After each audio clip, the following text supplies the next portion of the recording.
नमस्कार, आप देख रहे हैं न्यूज 18। मैं हूं आपके साथ मेनका चौधरी और इस बुलेटिन में खबरें उत्तर प्रदेश से। पूरे प्रदेश में अतिक्रमण, अवैध निर्माण और अपराधियों के खिलाफ अभियान ताबड़तोड़ जारी है। आज भी 4 जगहों पर बुलडोजर एक्शन देखने को मिला। 2 जगह पर कुर्की का नोटिस लगाया गया। सीतापुर में अतिक्रमण हटाने के दौरान जमकर हंगामा हुआ। अंबेडकर नगर में अतिक्रमण के खिलाफ नगरपालिका ने अभियान चलाया। संभल में पुलिस प्रशासन और बिजली विभाग ने अतिक्रमण के खिलाफ अभियान चलाया, तो वहीं अतिक्रमण को लेकर बुलडोजर से गिरा दिया गया। शाहजहांपुर में प्रशासन ने सड़क किनारे से अवैध दुकानों को हटवाया। पीलीभीत और कौशांबी में भी एक्शन हुआ। यहां पर अपराधियों के घर पर कुर्की का नोटिस लगाया गया। तो एक एक कर इन सभी खबरों को विस्तार से हम आपको दिखाएंगे कि प्रशासन किस तरह से एक्शन में है। सबसे पहले पीलीभीत की खबर विस्तार से देख लेते हैं, जहां पर चेक बाउंस होने के मुकदमे में एक फरार आरोपी के घर पर कुर्की का नोटिस लगाया गया। मोहल्ला अशरफ खां का रहने वाला आरोपी रफीक अहमद लंबे वक्त से फरार चल रहा था। कई बार वारंट के बाद भी आरोपी ने सरेंडर नहीं किया। अब पुलिस ने आरोपी के खिलाफ कुर्की की कार्रवाई की है। प्रक्रिया शुरू कर दी है एक्शन की। चौकी प्रभारी एसआई दीपचंद आरोपी के घर पहुंचे और घर के बाहर नोटिस लगाया। दिए गए वक्त के अंदर अगर आरोपी ने सरेंडर नहीं किया तो घर कुर्क कर लिया जाएगा। इस नोटिस में साफ साफ लिखा है। माननीय न्यायालय सीजे महोदय द्वारा थाना कोतवाली क्षेत्र अंतर्गत 138 एनआईए एक्ट के संबंध में अभियुक्त रफीक अहमद निवासी मोहल्ला अशरफ खां की 82 सीआरपीसी जारी की गई थी, जिसकी थाना कोतवाली पुलिस द्वारा दिनांक 10 दिसंबर 2024 को विधिवत 82 सीआरपीसी की तामील की गई है।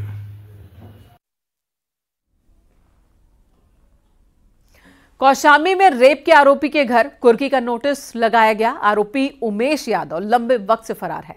कोर्ट से एनबीडब्ल्यू जारी होने के बाद अदालत में उसने सरेंडर ही नहीं किया, जिसकी वजह से अब उसके खिलाफ ये एक्शन शुरू किया गया। पुलिस ने इसहाकपुर पथरा गांव में आरोपी के घर पर नोटिस लगाया है।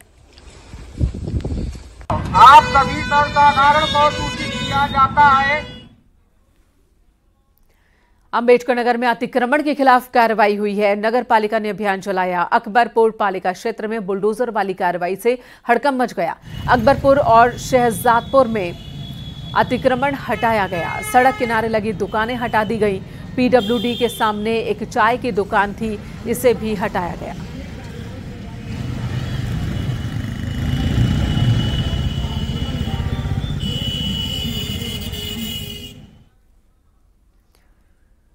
खबर झांसी से, जहां पर हादसा हुआ। कार के एक चार्जिंग पॉइंट में आग लग गई। कार और इस आग में एक मकान चपेट में आ गया। आग की चपेट में घर में रखा लाखों का सामान जल गया।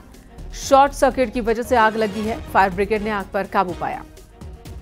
तस्वीरें देखिए, जहां पर चार्जिंग पॉइंट, कार को चार्ज किया जा रहा था, इलेक्ट्रिक कार, और इसी बीच उसमें आग लग जाती है। मकान में इसकी जद में आ जाती है। तो फिलहाल आग पर काबू पा लिया गया है।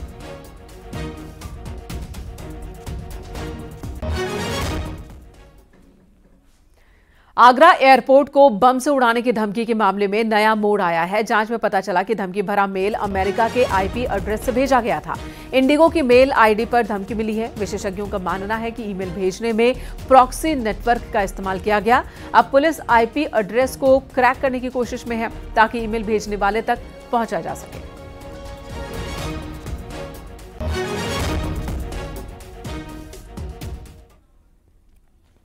अभिनेत्री सपना सिंह ने सीएम योगी दर्ज हुआ है। सोनभद्र की रॉबर्ट्सगंज कोतवाली में सिंगर अंतरा समेत 2 लोगों पर धोखाधड़ी का केस दर्ज हुआ है। पेमेंट के बाद भी कार्यक्रम न करने का आरोप है। अप्रैल में नवरात्रि के दौरान जागरण का प्रोग्राम होना था, जिसके लिए 2 लाख रुपए मांगे गए थे अंतरा की तरफ से। आयोजकों ने 1,70,000 रुपए एडवांस के तौर पर दिया था।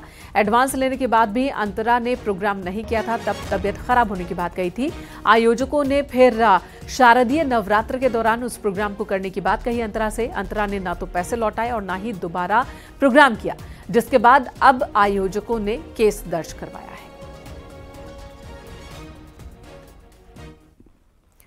इधर आगरा में होटल में कमरा देने के नाम पर विदेशी महिला सैलानी के साथ ठगी हो गई। पर्यटक ने सूचना दी है पुलिस को, जिसके बाद पुलिस ने बुकिंग की रकम वापस दिलवा दी है। ऑस्ट्रेलिया की रहने वाली महिला आगरा के ताजमहल के दीदार के लिए आई थी। फतेहाबाद रोड पर होटल द गोल्डन बर्ड में एक कमरा बुक करवाया था। आरोपी की फोटो में जो कमरा दिखाया गया था वो दिया नहीं गया। महिला ने आगरा पुलिस को अब धन्यवाद कहा है।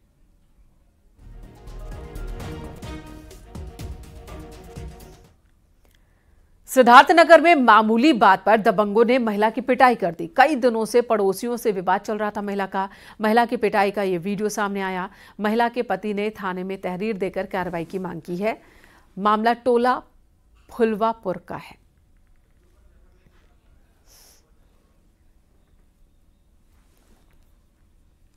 इधर गाजियाबाद पुलिस ने कैसे गिरोह का खुलासा किया जो फर्जी रेप मामले में फंसाकर रुपए ऐंठता था।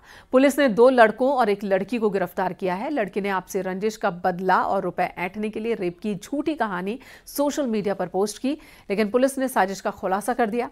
जांच में सामने आया कि लड़की पहले भी दिल्ली में एक शख्स पर रेप का केस दर्ज करवा चुकी है।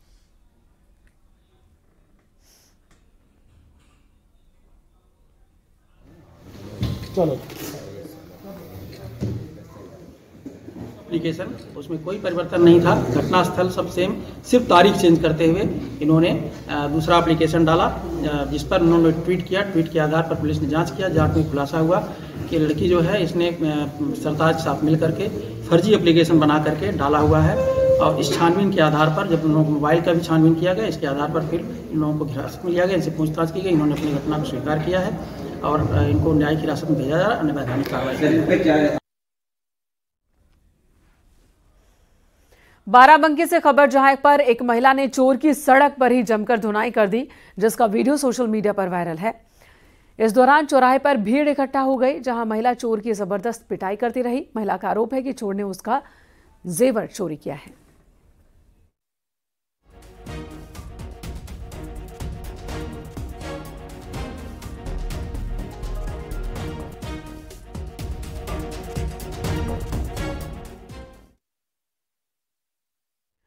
कानपुर में एक लड़की बीते 3 महीने से गायब है। लड़की अपने घर से दीपदान कार्यक्रम में शामिल होने के लिए निकली थी। मामला मान नवादा गांव का है। कई सीसीटीवी फुटेज खंगाले गए जिसमें लड़की जाती हुई दिख रही है। पीड़ित परिजन ने पुलिस अधिकारियों से गुहार लगाई है। परिजन का कहना है कि उनकी लड़की जब गंगा आरती से निकलकर बाहर आ रही थी तभी पीछे लगी एक स्कॉर्पियो उसे कहीं ले गई। 100 दिन से ज्यादा का वक्त बीत चुका है लेकिन लड़की का अब तक कहीं पता नहीं चल सका है। बिल्हौर में एक अभियोग अगस्त माह में पंजीकृत किया गया था जिसमें एक बालिका जो लगभग 22 वर्ष की है उसके अपहरण की सूचना दी गई थी। तत्काल उसमें जो है वो टीमों का गठन किया गया। एसीपी बिल्हौर पूरे प्रकरण को देख रहे हैं, सीसीटीवी फुटेज देखे जा रहे हैं और जल्द ही जो है वो बालिका की बरामदगी सुनिश्चित की जाएगी। कानपुर के बिल्हौर थाना क्षेत्र में एक माँ हर ई रिक्शे को निहार रही है, देख रही है। ये किसी फिल्म की कहानी नहीं बल्कि उस माँ की पीड़ा है जिसकी बेटी 101 दिन से लापता है। सीसीटीवी फुटेज में उसकी बेटी ई रिक्शे पर बैठ के जाती हुई दिखी, जिसके बाद उसने पुलिस को सूचना दी। बिल्हौर थाने में मामला जरूर दर्ज कर लिया गया मगर अभी तक उसकी बेटी का पता नहीं। और अमेठी में एक युवक की हत्या का पुलिस ने सनसनीखेज खुलासा किया है। हत्या में शामिल मुख्य आरोपी समेत उसके एक सहयोगी को गिरफ्तार किया गया। तमंचा और एक खोखा भी बरामद हुआ है। जामो थाना क्षेत्र का यह मामला है। बहन से प्रेम प्रसंग को लेकर आरोपी नाराज था और इसलिए उसने साथी के साथ मिलकर इस वारदात को अंजाम दिया।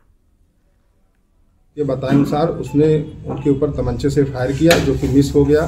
पीएम में भी बॉडी में कोई बुलेट नहीं है और जब वो मिस हो गया तो उन्होंने तमंचे के बट से उनके चेहरे पर और उनके गर्दन पे काफ़ी वार किए और जब वो अचेत अवस्था में हो गए तो उनका गला घोंट करके उनकी हत्या कर दी गई। इस घटना के निवारण के बाद अभियुक्त की निशानदेही पर तमंचा और एक खोखा बरामद कर लिया गया है और अभियुक्तों को अग्रिम विधिक कार्रवाई करते हुए माननीय न्यायालय के समक्ष प्रस्तुत किया जाएगा। गोरखपुर में साइंटिस्ट की पत्नी की मौत का खुलासा हो चुका है। पुलिस ने बताया कि नाबालिग बेटे ने ही इस वारदात को अंजाम दिया है। वजह सिर्फ इतनी थी कि मां ने स्कूल जाने के लिए बेटे को जगा दिया था। गुस्से में उसने मां को धक्का दिया जिससे मां के सिर पर चोट लग गई और इसी दौरान मां गंभीर रूप से घायल हो गई। लेकिन बेटा उन्हें अस्पताल न ले जाकर मां को छोड़ स्कूल चला गया जिसकी वजह से मां की मौत हो गई। अस्पताल न जा पाने की वजह से 5 दिन तक मां की लाश के साथ ही घर में रहा वो बेटा। सख्ती से पूछताछ के दौरान बेटे ने ये सब बातें कबूल की है। साइंटिस्ट ने अपने बेटे के खिलाफ तहरीर दी है। नाबालिग के खिलाफ गैर इरादतन हत्या का केस दर्ज हुआ है।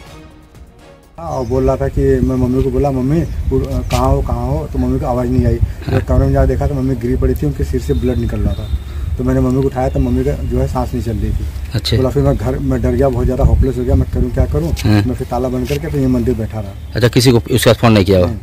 और मैं 3 दिन तक फ़ोन करने की कोशिश किया, उसके लिए स्विच ऑफ था। अच्छा, वाइफ का भी और उसका भी। तो फिर मैं अपनी साली को भेजा, देखता हूँ क्या बात है, क्यों नहीं फ़ोन उठा रहे सब। अच्छा। तो मैंने सारी घटना देखा तो मेरे को सूचना दिया तब मैं।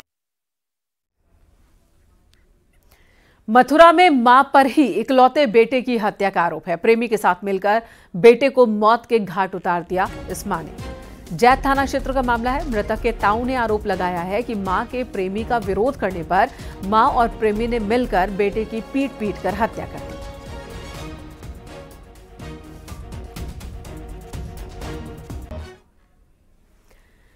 गाजियाबाद में पुलिस ने 25 लाख की चोरी का खुलासा किया और एक आरोपी को गिरफ्तार किया है। आरोपी से सोने चांदी और हीरे के गहने बरामद किए गए। मोदीनगर थाना क्षेत्र का मामला है। 23 नवंबर को राम अग्रवाल ने शिकायत दी थी कि उनके घर में काम करने वाले मजदूरों ने अलमारी से 70 से 80 तोला सोना, चांदी और डायमंड के गहने चोरी किए हैं। पुलिस ने चोर को गिरफ्तार किया। वहीं एक आरोपी फरार है जिसकी तलाश चल रही है।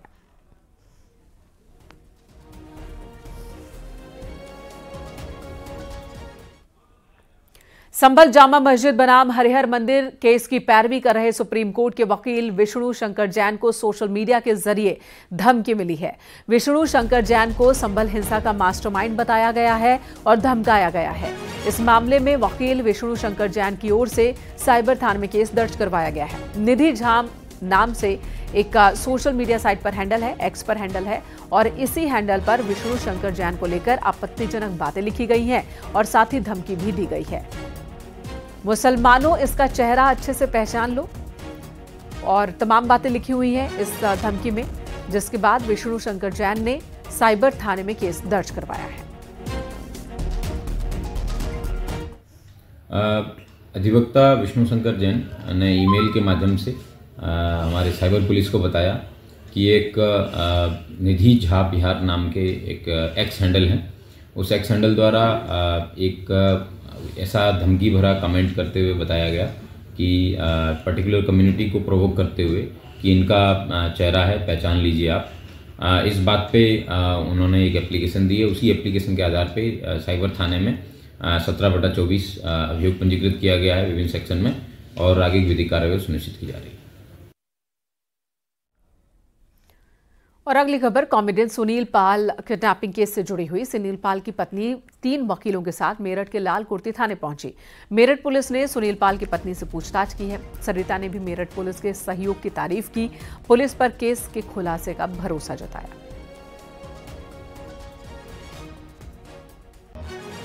हमारे पास जितनी जानकारी थी, जो भी हम उन्हें दे सकते थे, हमने प्रोवाइड की है, और उनकी तरफ से भी काफ़ी चीज़ें कार्यरत है, ये दिखाई दे रहा है। आप सभी मीडिया का सपोर्ट हमें मिल रहा है, तो जल्द से जल्द इस पर आगे भी बातचीत होगी और जो भी होगी खुलासा आप लोगों के सामने आएगा। अच्छा, पहले मुश्ताक का किडनैप हुआ, उसके बाद सुनील पाल का किडनैप होता है। आपको क्या लगता है कि इस तरह बुलाने के लिए पूरा गैंग सक्रिय है? क्या मुंबई कोई कनेक्शन तो नहीं है? इसके बारे में मैं सिर्फ इतना ही कह सकती हूँ कि आर्टिस्ट हैं, आर्टिस्ट तो घर से निकलते ही इसीलिए कि उनको जो डेट और रेट फिक्स हो जाता है, उसके बाद वो अपने काम पर निकल जाते हैं, तो इस तरह से उनको ट्रैप किया जा रहा है। वाराणसी में यूपी कॉलेज के छात्रों ने प्रशासन की कार्रवाई को लेकर प्रिंसिपल को ज्ञापन सौंपा, जिसमें छात्रों पर केस मुकदमे को वापस लेने के साथ ही कई मांगे रखी गई। आपको बता दें, यूपी कॉलेज के 115वें स्थापना दिवस कार्यक्रम के बाद छात्रों ने विरोध प्रदर्शन किया था। इस दौरान छात्रों के खिलाफ शिवपुर थाने में FIR दर्ज करवाई गई। कई छात्र गिरफ्तार भी किए गए थे। CCTV के आधार पर उपद्रवी छात्रों को चिन्हित कर एक्शन लिया गया था। कई छात्रों पे मुकदमे कर दिए गए हैं। कुछ छात्र साथी हमारे जो है जेल में भी हैं, और कुछ के घर जो है लगातार छापेमारी हो रही है, तो उथल पुथल की स्थिति बनी हुई है। तो हमारी तीसरी ये मांग थी कि जिन छात्रों पे वर्तमान या पूर्व के छात्रों पे मुकदमे हुए, उन मुकदमों को भी वापस लिया जाए। लेकिन प्राचार्य द्वारा जो है हमें कोई आश्वासन नहीं दिया गया। जो बस कहा गया है कि हम इसको जो है देखते हैं, वार्ता करके हम देखते हैं, लेकिन हमें कोई जो है कि आश्वासन नहीं दिया। प्रकरण जो है इसकी रिपोर्ट एक जो है प्रॉक्टोरियल बोर्ड द्वारा एक रिपोर्ट बनाई गई और उसको पुलिस ज्वाइंट सीपी को, कमिश्नर साहब को, सभी को रिपोर्ट भेजी गई थी। इस बीच में जो है वक्फ का मामला शुरू हो गया और पुलिस और प्रशासन पे लगातार दबाव था और उसी घटना की गंभीरता को देखते हुए पुलिस द्वारा कुछ छात्रों पर FIR जो है वो दर्ज की गई है। तो उस प्रकरण को देखते हुए जो है छात्र आए थे मिलने के लिए कि छात्रों से FIR वापस ली जाए और जो है पुलिस प्रशासन द्वारा जो कार्रवाई की जा रहा है उस पर न की जाए और हॉस्टल जो है खोला जाए।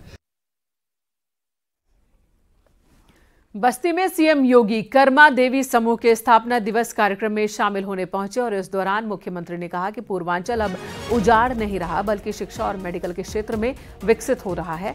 पिछली सरकारों ने शिक्षा पर ध्यान नहीं दिया, लेकिन अब निजी क्षेत्र में शिक्षा और अस्पताल खुल रहे हैं।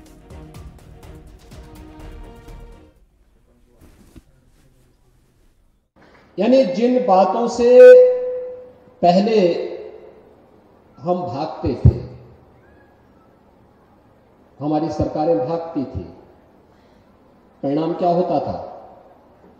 सरकार अनिर्णय का शिकार होती थी, हॉस्पिटल नहीं खुलते थे, नर्सिंग कॉलेज नहीं चलते थे, मेडिकल कॉलेज नहीं बन पाते थे, फार्मेसी कॉलेज नहीं बन पाते थे, निजी क्षेत्र में अच्छे इंजीनियरिंग कॉलेज हो, आज की आवश्यकता के अनुरूप हम मॉडर्न कोर्सेज उसमें संचालित करें।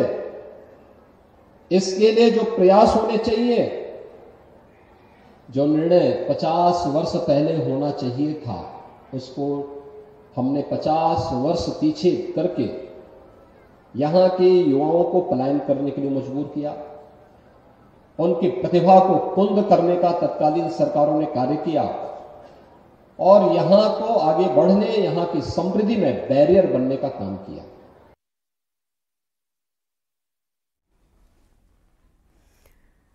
कांग्रेस का एक डेलीगेशन आज किसानों से मुलाकात करने ग्रेटर नोएडा पहुंचा। कांग्रेस के इस प्रतिनिधिमंडल में कांग्रेस सांसद इमरान मसूद, प्रयागराज से सांसद उज्जवल रमण, बाराबंकी से सांसद तनुज पुनियास पहुंचे, डीएम से मुलाकात की। कांग्रेस का ये डेलीगेशन मंडल जेल में बंद किसानों से मिलना चाहता था। विरोध प्रदर्शन को लेकर अभी भी जेल में बंद है 129 किसान। कांग्रेस ने कहा कि अगर किसानों को रिहा नहीं किया जाता है तो कांग्रेस इसके लिए प्रदर्शन करेगी।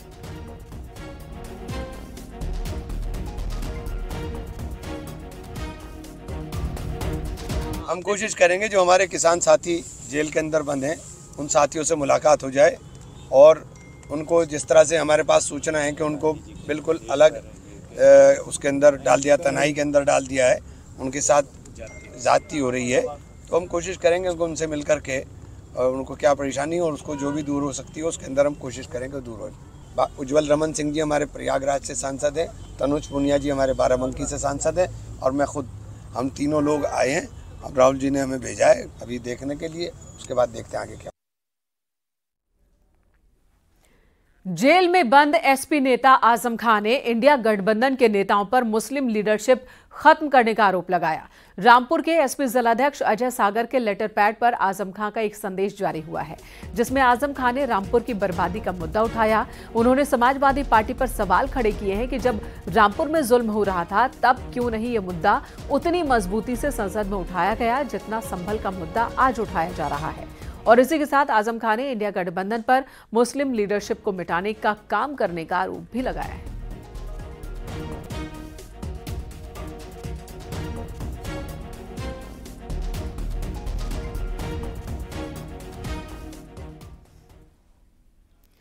और आजम खान के इस चिट्ठी पर कांग्रेस सांसद इमरान मसूद ने कहा कि आजम खान एसपी के नेता हैं, एसपी को रामपुर का मुद्दा संसद में उठाना चाहिए। उन्होंने कहा कि आजम खान की लड़ाई में उनके साथ खड़ा हूं, लेकिन समाजवादी पार्टी मुद्दे को सदन में उठाए तो।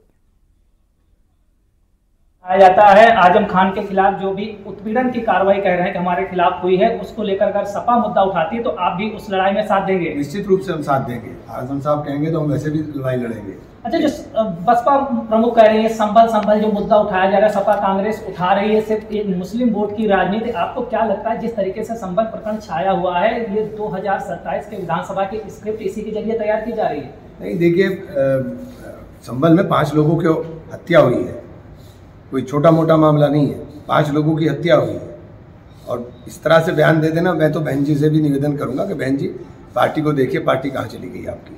सभापति, राज्यसभा के सभापति के खिलाफ आप लोग अविश्वास प्रस्ताव लाए हैं। बीजेपी कह रही है जब से कांग्रेस नेतृत्व और सरोस के गठबंधन के गठजोड़ का खुलासा हुआ है तब से विपक्ष बौखला गया है। कोई सबूत उनके पास है नहीं, बोलते रहते हैं आकर। लोकसभा में आज टीएमसी सांसद कल्याण बनर्जी और केंद्रीय मंत्री ज्योतिरादित्य सिंधिया के बीच तीखी बहस देखने को मिली। कल्याण बनर्जी ने सिंधिया को लेडी किलर तक कह दिया, जिस पर ज्योतिरादित्य सिंधिया ने आपत्ति जताई। किसके चेहरे पे खलबली है और किसके चेहरे पे मुस्कुराहट है, आप स्वयं देख रहे हैं। सुन लीजिए ना, आप बहुत सुंदर दिखते हैं, बोलते नहीं है सिंधिया जी, आप बहुत सुंदर दिखते हैं, ये नहीं है जो आप सुंदर आदमी है, आप सुंदर दिखने ये नहीं है जो आप सुंदर आदमी है, आप भी विलेन भी हो सकता है। अरे समझ गया ना, सुनिए ऐसे कोई नहीं है, आप सुंदर है देखने के लिए, आप ये बहुत बड़ा फैमिली सबको छोटा करेंगे। प्लीज प्लीज प्लीज अरे सब्जेक्ट पे, सब्जेक्ट में आ रहा है, क्या सोच रहे हैं आप? फिर सुंदर है तो सब कुछ है, सिंधिया फैमिली का है तो राजा है क्या? हम लोग क्या है? आप लोग क्या सोचते हैं? आप डोंट डू इट, आप क्या सोचते हैं? मैं ऑब्जेक्शन लेता हूं, don't do it, don't do sir. इनके कमेंट पे मैं ऑब्जेक्शन लेता हूं। इन्होंने व्यक्तिगत टिप्पणी की है सर मेरा हक है जवाब देने का, सर मेरा हक है जवाब देने का। क्या बोल रहे हैं? इन्होंने व्यक्तिगत टिप्पणी की है, मेरा हक है जवाब देने का। मैं इनको आपके द्वारा सूचित करना चाहता हूं सर कि मेरा नाम ज्योतिरादित्य सिंधिया है। मैं इस देश का प्रजातांत्रिक प्रणाली का नागरिक हूं। जो आज मैं हूं जनता के आशीर्वाद और मैंने मेहनत और मेरी मशक्कत के आधार पे हूं। ये अगर मेरे परिवार पर कलंक लगाने की कोशिश करेंगे और बेफजूल बात इस सदन में करेंगे तो मुझसे भी बर्दाश्त नहीं किया जाएगा। कृपा करके सदन में सदन की प्रणाली की बात करें, उनकी बात हम सुनने के लिए तैयार हैं। अगर बेफजूल बात करेंगे तो कोई भी सुनने के लिए तैयार नहीं होगा। और इसी के साथ यहां रुकेंगे एक छोटे से ब्रेक के लिए। खबरें ब्रेक के बाद भी न्यूज़ 18 पर जारी है।